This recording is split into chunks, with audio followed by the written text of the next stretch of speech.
kita masuk langkah satu dulu ya. Tadi ya, Pak Suwono sudah menyatakan bahwa ini sebenarnya tujuannya tidak hanya terms ya. Dan ini kita akan lihat apa yang terjadi dengan mahasiswa. Yang mahasiswa kerjakan itu sering, kalau kita lihat ya, tujuan utama ini memahami skenario. Ya. Nah, ini yang sering terjadi, mahasiswa itu ada, bisa satu kelompok itu 10 orang, ya. Atau 9 orang atau 11. Masing-masing punya satu nanti ya, hafal nanti ya. Jadi 9 terms tadi.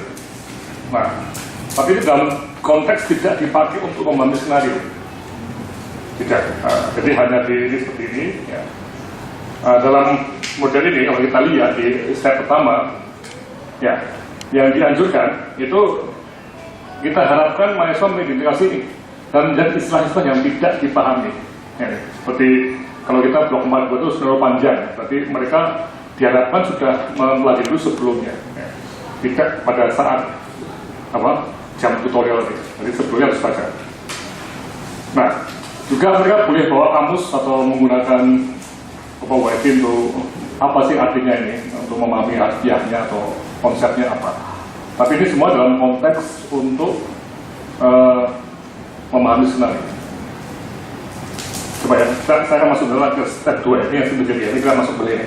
Nah, kadang-kadang begini yang terjadi, mohon dilihat bahwa mahasiswa itu seperti di step 1 itu punya 9 atau 10 atau berapa terms tadi ya. Kemudian di step 2, nah ini masing-masing ditulis pertanyaannya apa. Betul kan? Tidak. Sering terjadi kan? Ya.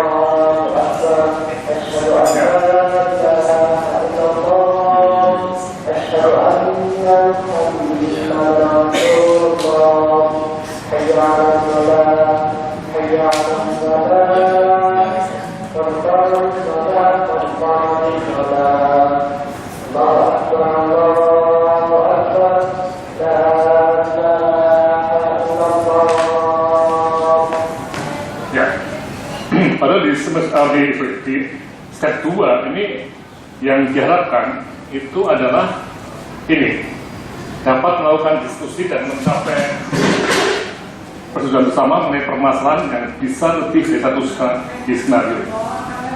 Jadi merumuskan permasalahannya apa. Jadi dari 9 teknologi itu memahami ya, bukan berarti harus jadi 9 pertanyaan, tapi 1, 2 atau 3 problem definition. Wah, coba kita di sini dulu. Kira-kira bisa dipahami ya? Ini masalah besar ya, di step 1 dan 2. Jadi ada komentar atau pertanyaan supaya kita tidak terulang lagi ini apa masalah di sini. Nah, ada sering nggak di step 1 itu kita ya ini di step 1 ya, ini cenderung untuk tidak memahami skenario, tapi mengumpulkan terms, dan termsnya ini yang tidak paham tadi, itu dipakai lagi di langkah 2, ya, dalam bentuk pertanyaan-pertanyaan. Jadi ada 9 pertanyaan. Ya. Coba kita flashback kemarin pengalaman bertahun-tahun ini. Sering nggak seperti ini? Jadi ada komentar. Terlalu cepat saya kadang. Saya melihat. Ya. Saya melihatnya kadang-kadang terlalu cepat. Cepat ketemu, terus cepat timbul masalah menyampaikan masalahnya. Jadi seolah-olah seperti tadi sudah tahu sebelumnya. Ya. Itu yang saya lihat begitu. Ya. Ya, jadi yang kita harapkan mereka harus berpikir di step kedua ini dengan serius. Tadi yang Pak Suwono katakan ini problem base-nya di sini. Problem kita di sini bukan 9 pertanyaan. Betul nggak Pak? Coba ini sangat kunci ini. Apa yang terjadi di lapangan antara step 1 dan 2 ini sering mulai menyelewengnya atau menyimpangnya di sini. Ya, silakan. Mungkin selama ini di step 2 yang kemudian muncul dari pertanyaan-pertanyaan berupa kalimat tanya. Biasanya dalam diskusi kemudian dikelompok-kelompokkan, dari kelompok itu kemudian jadikan masalah gitu. Boleh nggak begitu? Ya, itu caranya juga untuk mengelompokkan, bukan berarti bahwa dari 9 itu kan lebih banyak untuk terus untuk menjelaskan skenario-nya itu bagaimana masuknya. Ya, tapi untuk menarik kesimpulan untuk jadi perumusan masalah, harusnya juga dari skenario-nya kembali. Ya. Sebenarnya masalahnya itu apa? Nah, gitu. Memang itu seperti jembatan muda ya, dari 9 dari 3 kelompok, dari 2 itu ya. Jadi sebenarnya intinya itu memahami permasalahan yang ada di skenario tadi. Betul nggak Pak? Jadi istilah yang tidak diketahui tadi sebetulnya begini. Pada langkah yang pertama itu ada dialog antara tutor dengan peserta. Tolong baca, dia baca. Mungkin ada yang diminta baca yang keras gitu. Nah, ketika itu tutor nanya, paham nggak? Belum. Kenapa? Di situ ada kata-kata ya tadi seperti hipertensi, tidak tahu anjingnya. Di situ kata however itu saya tidak tahu. Jadi di situ ada term sama word. Ini saya ambil dari yang 300 ribu itu Nawi.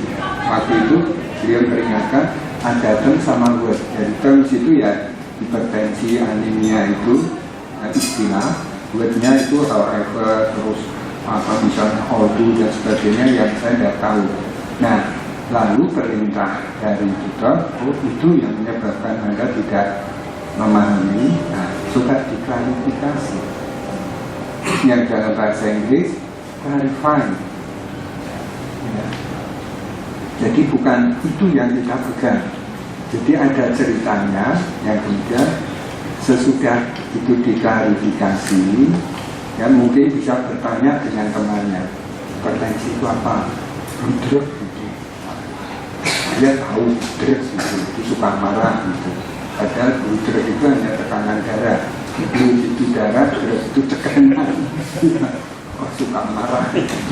Itu kan bahasa sehari-hari. Harusnya buke kalau itu orang Belanda bilang buke itu tinggi. Nah, lawannya laba itu hipotensi atau jadi seperti itu. Nah, sesudah itu lalu kembali ke skenario-nya. Kalau perlu tutor meminta mahasiswa juga ceritakan skenario-nya dengan kata-kata Anda sendiri. Mungkin istilah hipertensi ini sudah tidak pakai. Ada seorang pasien yang menderita tekanan darah tinggi dan seterusnya dan seterusnya. Jadi itu kalau paham bisa cerita lagi, terlepas dari tambah atau kurang itu tidak jadi soal di sini.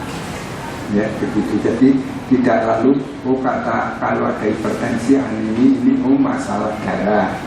Lalu kalau ada however although itu lalu masalah apa ini? Kalau pengelompokannya berdasarkan itu kata-kata yang sulit. Ya. Jadi nanti di skenario nanti oleh TKB sudah dipasang kata-kata kunci. Dan mungkin TKB juga menginginkan istilah ini harus diketahui mahasiswa, harus dipasang di situ juga. Walaupun anti-miliar itu bisa saja kita pasang di situ. Jadi tidak lalu, wah nanti mahasiswanya nggak tahu, kasihan, nggak ada kasihan di sini. Baik.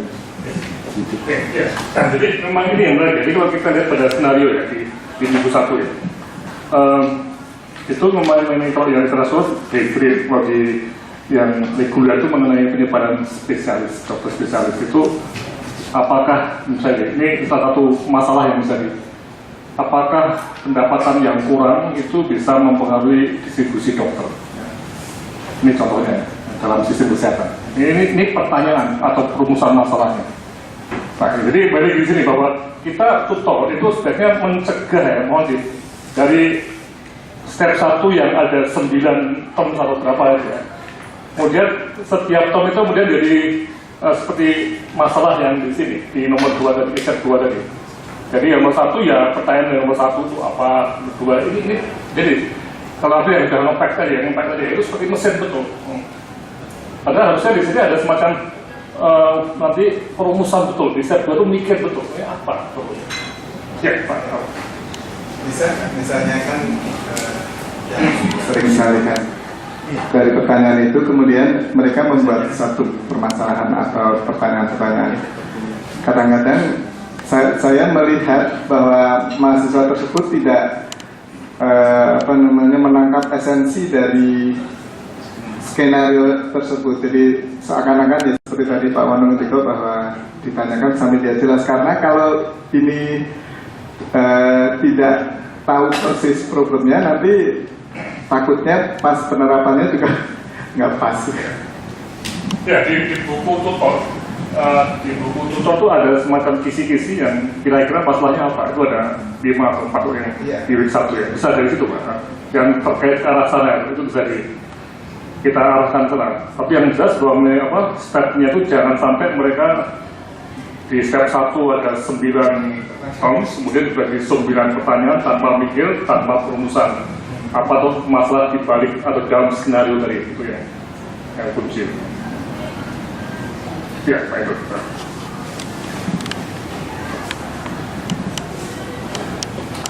Maaf nih kalau saya salah ya. Jadi gini, kelihatannya mungkin ada kelompok yang ingin memperoleh ilmu dari skenario, tapi ada kelompok yang ingin cepat selesai dari tutorial.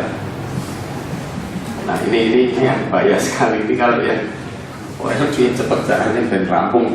Nah ini justru di sini tutor harus bisa membedakan, menyetop kalau ini hanya ingin selesai skenario saja. Nah itu justru keaktifan tutor akan lihat. Karena kalau tutornya diem ya udah rampung selesai itu. Itu saya alami saya sendiri. Itu yang pertama karena saya belum sempat mempelajari skenario-nya, dan skenario itu mengenai brain drain itu. Saya ingat betul, karena saya sendiri kan bukan di situ tutorial bidang saya. Harusnya saya belajar dulu, tapi saya nggak sempat belajar dulu, sehingga saya biarkan aja mereka mengalir gitu. Tapi setelah ini saya pikir, wah ini kok kelihatannya terlalu lancar. Gitu. Nah, ini peran tutor itu supaya jangan sampai mahasiswa itu targetnya menyelesaikan tutorial. Targetnya itu kan memecahkan masalah. Itu ya. Sama juga tadi proses belajar, sehingga tadi yang kelihatan Kufa tadi ya, apa yang masuk dalam PowerPoint saya itu dari don't know ya, dari tidak tahu, kemudian dia merasakan proses menjadi tahu, dan dengan cara masuk ke nanti ada self learning dan sebagainya, dan diskusi dengan teman-temannya. Jadi dari don't know, dari tidak tahu itu menjadi tahu, coba itu yang dari satu-satu esensi pembelajaran pakai model BPL ini. Oke, gimana? Step 1 dulu, oke? Sudah kita rasakan mantap ya. Jadi pada step 1 itu klarifikasi terms ataupun word, tapi dalam rangka untuk memahami skenario atau melihat skenario itu apa maunya. Step 2 itu lebih cenderung untuk istilahnya itu mendefinisikan masalahnya apa di dalam skenario ini. Oke, dan dari ini diharapkan ada semacam simpulan, ya. Jadi sebelum pindah ke step 3 itu sudah ada simpulannya tadi Pak. Saya ingat tadi Pak Wono menyatakan bahwa 7 jumps itu dari permainan di Belanda ya, dari anak-anak kecil yang satu tempat halnya. Nah, waktu pindah dari step 1 ke 2 atau 2 ke 3 itu logikanya bukan seperti mesin turun gitu ya. Tapi dia udah dapat apa yang didapat dari step 2 misalnya. Kemudian dia simpulkan, dan ada dalam tujuan itu harus disimpulkan untuk masuk ke step 3. Jadi tidak seperti mesin muncul Pak, yang kan. Nah, itu yang sering terjadi. Makanya ya. Mungkin kita jangan terpaku pada 7-nya itu. Jadi kalau kita terpaku pada 7 itu kelihatannya kan setiap step itu levelnya atau nilainya itu sama gitu. Nah padahal sebetulnya step 2 itu kan bagian dari step 3 itu. Jadi kan mungkin namanya 1A atau dari 2. Kelihatan jadi ini supaya jadi 7 terus jadikan stepnya 7 kan. Itu yang mungkin dipahami oleh tutor ini bahwa step 2 itu bagian dari step 1. Iya. memahami step 1 berarti tidak sama levelnya sebetulnya step 2 itu sama step yang lain. Ya, kalau ya saya bukan ahlinya ya, tapi saya pribadi melihat sebenarnya step 2 itu krusial ya. Kalau sangat kritis karena problem itu ditetapkan bersama di situ. Problem base, nah, jadi itu penting sekali. Tapi ini kita ikuti ya Pak, 7 jawab. Ini kalau 1A, 1B, 1C. Saya 1A, nanti 1 dan 2 itu satu kesatuan, 1B. Tadi 1 dan 2. Iya kan? Ya, oke, karena waktunya kita harus maju lagi.